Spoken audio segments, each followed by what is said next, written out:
There's nothing new about New Thought. It's our title today. So here we are, the first Sunday of January 2013. So much for all those predictions that, we weren't going to make it this far, right? But perhaps maybe you didn't expect to be here. I don't know. What was it that George Burns once said? If I'd known that I was going to live this long, I would have taken better care of myself. There he was, smoking a cigar, right, at 90-something. Did he live to 99? 99. Yeah, amazing. But here we are. We did make it. Then again, we've changed and transformed and evolved, haven't we? We're not really the same people we were last year. We're different. Even from yesterday, we're different. So our old selves did not make it. Our old selves did not make it into 213. This is our new selves. Welcome to the new you. Welcome to the new year. So turn to your neighbor and greet them with, welcome to the new you, welcome to the new year. Welcome to the new you, welcome to the new year.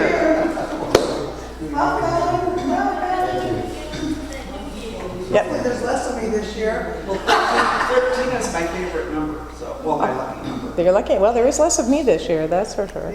So, okay, I know.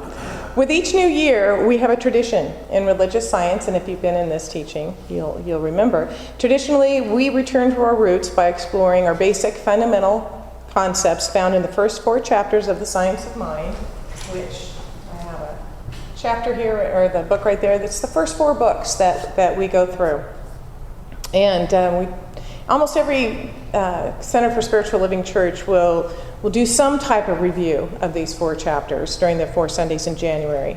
And because we really don't have that many traditions in New Thought, seriously, if you think about other religions, we don't have that many. I really like to honor the ones that we do have. So this tradition, however, poses a few fundamental ministerial challenges. How do you do this each year in a way that will illuminate and inspire those of you who are new to this teaching, while at the same time will entice those who've heard it before again and again and again to show up for church and to actually stay awake? So for a quick survey. Starbucks helps. Yeah, pardon me? Starbucks helps. Oh, the Starbucks helps, yes. We do try to help. For whom is this the first January in a Science of Mind church? Okay, we've got one. Okay. January, you were last January, Mom. How about 5th? How about 5th? Huh? 5th, the 5th time you've gone through this, maybe, or 10th, or over 15. How many have done this over 15 years? That's awesome. Okay, well, see, I think you guys deserve a little something here. So. A kiss. Oh, wow. A kiss. Yes. Anybody else? Anybody else? No, I better not. I'm waiting. Yeah, okay, all right. Well, that'll keep you, for over 15 years. That's with the kisses, there you go. Thank you. Yes, I am. Thank you for being here. I actually may have some of you come up and teach this, because you're going to know this just as well as I do. Our theme for this January is taken from the words of Science of Mind founder Dr. Ernest Holmes in his book. It's Suzanne's favorite, This Thing Called You. Life lies open to me, rich, full, and abundant. These words are as relevant today as they were when they were written, perhaps even more so as we face the dawn of a new age. The spiritual principles and tools he taught then serve us very well today. This month we will anchor ourselves in the basics of our teachings to set the tone for an extraordinary year, a year that lies open to us, rich, full, and abundant.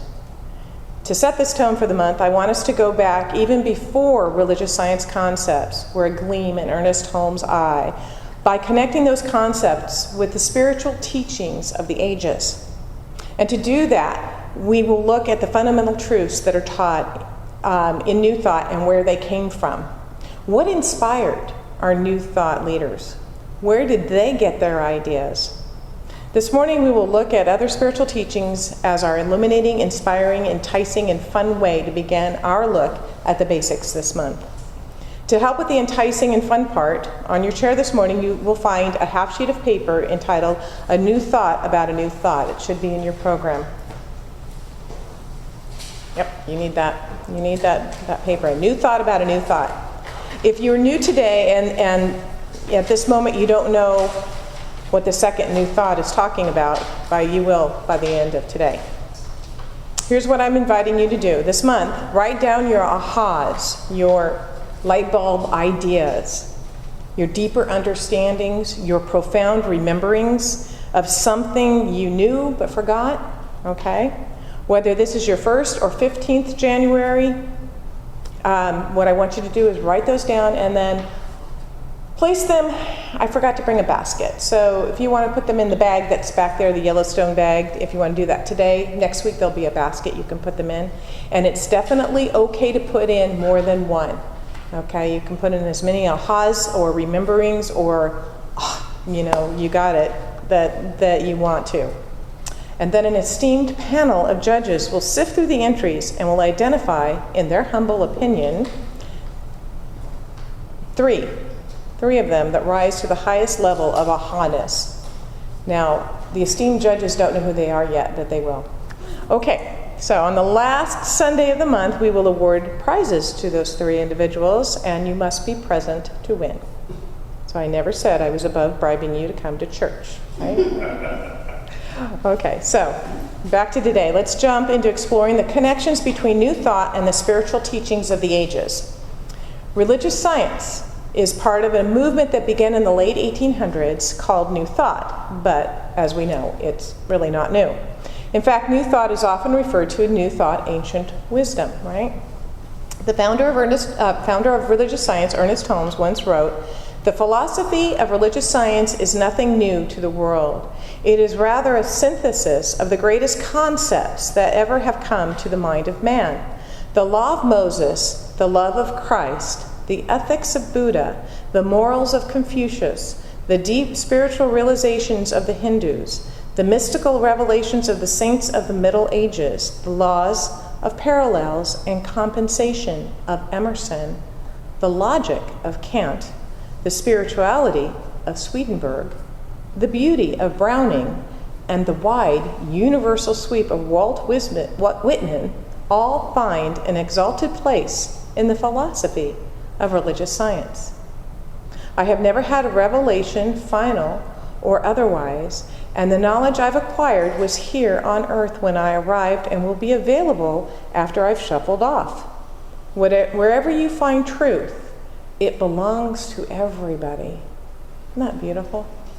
Did you know, I read across this week, Fenwick Holmes co-authored a book with a Japanese doctor called Science of Faith, and it's a huge movement in Japan. Wow. Did you know that? It's incredible, isn't it? We'll have to get that book and take a look at that. See, the truth is the truth. It's recognized by everybody and belongs to everybody. So, why is New Thought called New Thought? A new thought creates a new condition. And just why does a new thought create a new condition? Well, that's exactly what we're going to explore this morning. New Thought is a belief system about becoming consciously connected to God, the creative force of all life. It's about living from the awareness that we are in divine partnership with God. It's about moving into the space where we realize that life happens through us and not to us. And we have an ability to shape our experiences. Because we are in divine partnership with God or Spirit or whatever you choose to call it, or the creative force of life, of all life, and we always are, not just because we realize it's simply our truth, we too are creative beings. In fact, we create our lives through our thoughts, our feelings, our beliefs, our attitudes, our values, our actions, and our words. And when we have new thoughts and feelings and beliefs and attitudes and values and actions and words, we create new conditions. The moment we step on this path of awareness is a very important moment in the evolution of our soul, because there's no going back, is there? Have you ever thought sometimes, wow, I'll get to that. Growing in awareness of our oneness with God, waking up to our relationship with life, realizing that life happens through me and not to me. Once these awarenesses have come, we simply can't go back. And sometimes I rue the day when someone said I was responsible for myself. Right? Darn. There was really something that was appealing about being a victim. There has to be. Why would so many people want to keep doing it? Why would so many people want to keep complaining past that 2-minute, 1-minute mark about something that's horrible in their life without trying to do it? It must work for them. They don't make that, they don't start trying to change it. They stay stuck where they are because it works for them somehow. Somehow, they may say, it's not working for me, but something is working and keeping them in that victim mode because, it is. There is something that can be appealing about it, but it's... I don't know what it would be, though. I knew somebody that complained about the same thing for 10 years, and I thought, she should have had that taken care of, like last year. I'm sure psychologists will say, well, it's the attention that they get, or perhaps it's just a belief that's all that they deserve. I don't know. But, it's once you get out of it and you look back, you go, oh man, that was a hard time. It was difficult being there, but it's good to be out of it. The awareness, the deeply felt and regularly practiced awareness of being one with the infinite has such potential that you cannot imagine. When we get it, when we really truly get it, this idea totally transforms our lives. But we have to realize that. We have to believe that. We have to step into that. And that requires faith. It requires belief. Realizing that we are spiritual beings, having a human experience, is a deeply profound realization. And I have a promise I want to make to you. It's a pretty bold one. And are you ready? Because you can hold me to this promise. If you apply these principles earnestly and sustain them over time, these things will result. In other words, you can't try it and then stop. You have to keep at it. If you apply these principles in good faith, earnestly, and sustain them over time, you will have a greater sense of freedom. You will have a growing sense of empowerment, which is elating and scary at the same time. You will have abundance that you've never dreamed possible. Possibilities, circumstances, and opportunities will occur that boggle the mind. You will live with a sense of something greater that anchors you in times of fear. In doing this, you will become what God intended you to be. You are created out of God's stuff, and it is your right, responsibility, and privilege to discover who you are, to remember who you are. These are exciting ideas, aren't they? Yes? And these ideas are not new. But they may be new to you. At least you may think they are new to you, but they really probably aren't. The first time I heard concepts like these, I think I was 17, believe it or not, walked into a Science of Mind church in Whittier. And I sat down and listened, and my heart simply knew that they were true. Just knew. I knew in here. I believed them at my core, so much more than just with my head, although that was very appealing to me too, to be able to have something logical. And so it was just like, wow. My truth meter went off the charts because it just felt right. So even if these ideas were not new to my head, or were new to my head, they were not new to my soul. See, there's the key. I mean, wow, I've never heard this before, but you know right here, because your soul knows. They weren't new to my soul. They're as old as humanity. For as long as humankind has been standing upright and asking questions such as, who am I and how does life work? The answers propounded by new thought have come forth. These concepts of the inner truth of these are the concepts of the inner truth of most religions. They are not something that Ernest Holmes made up over cocktails. Have you ever seen people write down things on cocktail napkins? No, he wasn't just dreaming this stuff up. He was pulling this from other sources of truth. You may have heard these before and not really known that they are talking about your relationship with God, your relationship with life. I want to share with you ancient beliefs that we teach in New Thought that all support the idea that a new thought creates a new condition. So let's start with Proverbs. This is 23:7. We read, for as he thinketh in his heart, so is he. In Job 2:28, you will decide upon a matter and it will be established for you. This is where you make a decision. You commit to transformation. You commit to a plan of action, and there is something about life that will establish it for you. That's the universe conspiring to bring it to you, right? In other words, you're not working alone. You're never working alone. How about Matthew 9:29? According to your faith, will it be done unto you? Mark 5:34. Daughter, your faith has made you well. Go in peace and be healed of your affliction. Mark 5:36. Do not be afraid, only believe. Mark 11:24. Therefore I say unto you, whatever things you ask when you pray, believe that you receive them, and you will have them. Do we really need any more clear statements than these? According to what's going on inside of you, it will be done unto you out there, as within, so without. But just in case, here's a few more. I had fun doing this. Mark 9:23, all things are possible to those who believe. Infinite possibilities are available to those who believe in infinite possibilities. Miracles are available. One more time. Infinite possibilities are available to those who believe in infinite possibilities. Miracles are available to those who believe in miracles. Isn't this amazing? You can find a lot of people who will support lack and limitation, but it's so freeing to go the other way and support infinite possibilities and miracles. Luke 18:27, the things that are impossible with men are possible with God. We're coming from the world of effect. Oftentimes most times things are not possible. But when we come from cause, when we come from spirit, all things are possible. The things that are impossible to us personally, once we step into partnership with the greater reality, become possible. If we are doing it under our own steam, maybe not so much. But in relationship with the power that created the universe out of itself, wow, look at all the possibilities. Philippians 4:8-9.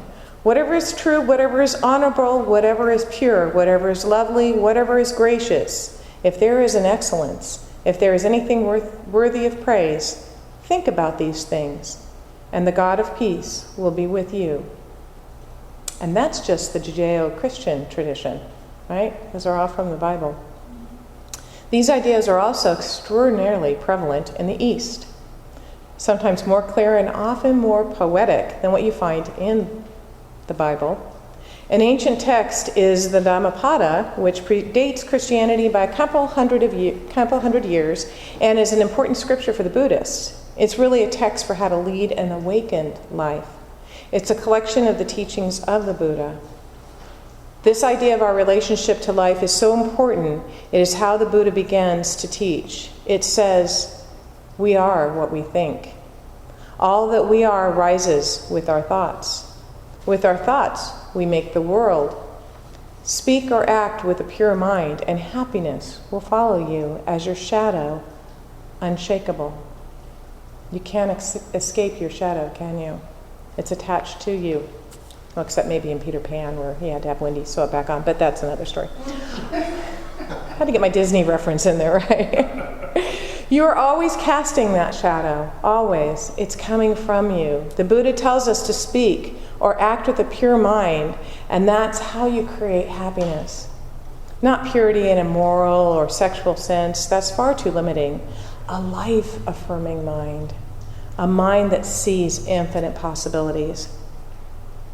It's saying that's how happiness is created, and that all that we are rises with our thoughts. With our thoughts, we make the world, and it comes from our minds. In Taoism, as many of you know, there's a central text called the Tao Te Ching, which was written by Lao Tzu.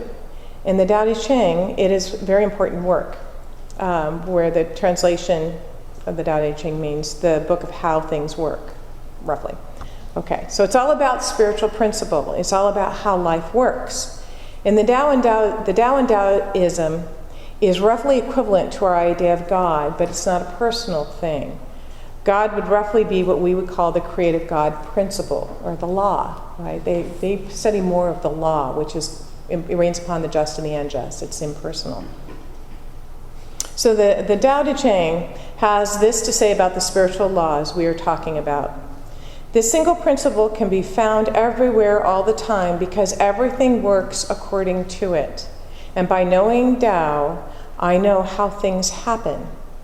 In other words, by knowing my relationship to the infinite, my knowing that life operates by knowable spiritual laws, I discover how life works. Okay, so by knowing how the laws work, we know how life works. This is a beautiful one, short, succinct, profound, from the Course in Miracles. Whew, and I love that. I signed up on Facebook. I get little flashes of the Course in Miracles every day on Facebook. Because of your likeness to your Creator, you are creative. Because of your likeness to your Creator, you are creative. We are made in the image and likeness of God, out of God itself. We share in that eternal nature. It is wisdom, love, life, beauty, infinite intelligence, creativity, all of it. And guess what? So are we. We're just that chip off the old block, right? How could we not be? If we're created out of it, we must be made of the same stuff.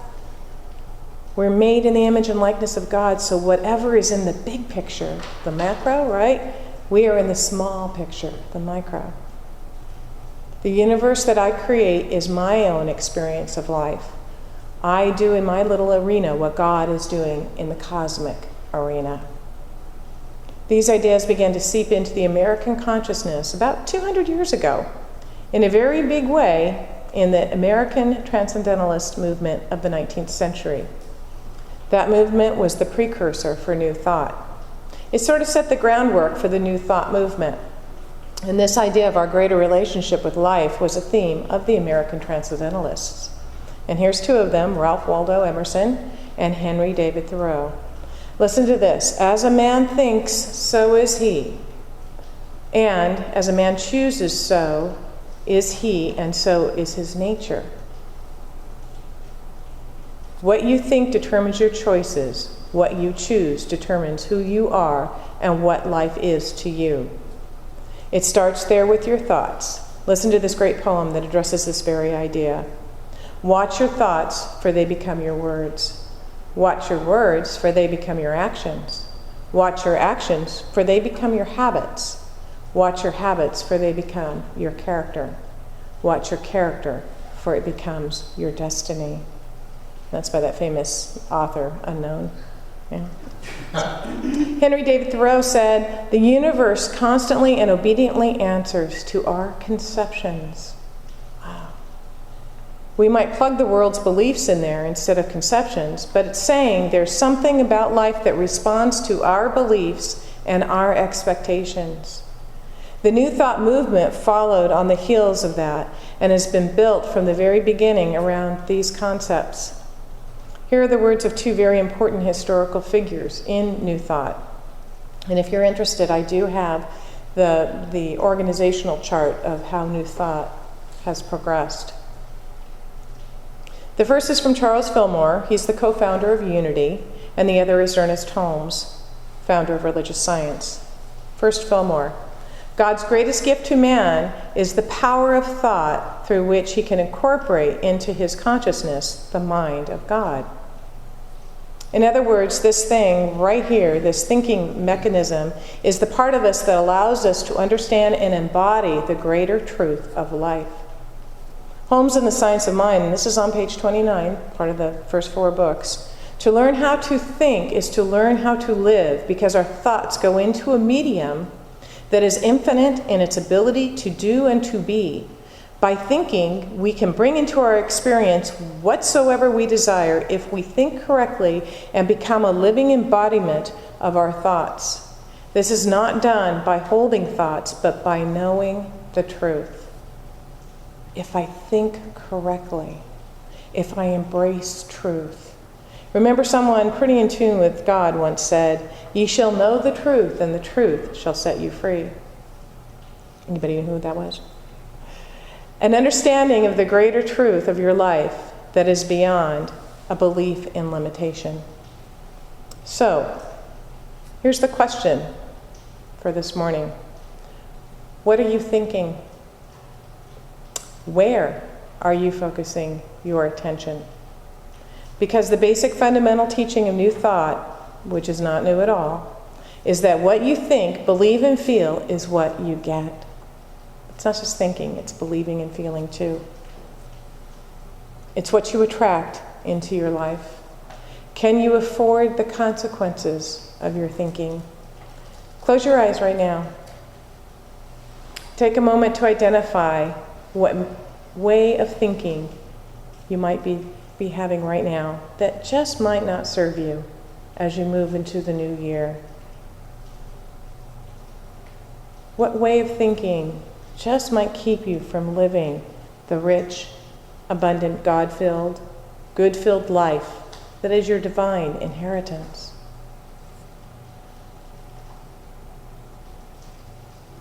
This morning, are you willing to release it and replace it with thoughts of truth? Identify that thought that is not serving you and replace it with a spiritual truth. Perhaps you have a thought or belief in lack. Replace that thought now with the thought that the abundance of the universe is yours, for God is your source, and you claim your good now. Perhaps you have a health concern. Replace any thought of lack of health with the knowing that perfect, vibrant health is your natural, normal state. Whatever thought of lack you may have, replace it now with the knowledge that you are not and cannot be separate from Spirit, for you are made out of Spirit. You are God's stuff, and none of that exists in Spirit. There is no disease in Spirit, no lack of good, of wisdom, of peace, of life, of power. When you recognize who you are and remember who you are, you realize that all of the qualities of God, of Spirit, are yours too. Claim your good now and remind yourself often that it is always there. For wherever you are, God is, and wherever God is, all is well. I give thanks for this truth and for the ability to demonstrate it in my life on a consistent basis. The law never fails. I celebrate these new ideas and accept them as my truth. I release and let go, and so it is. Come back and join us.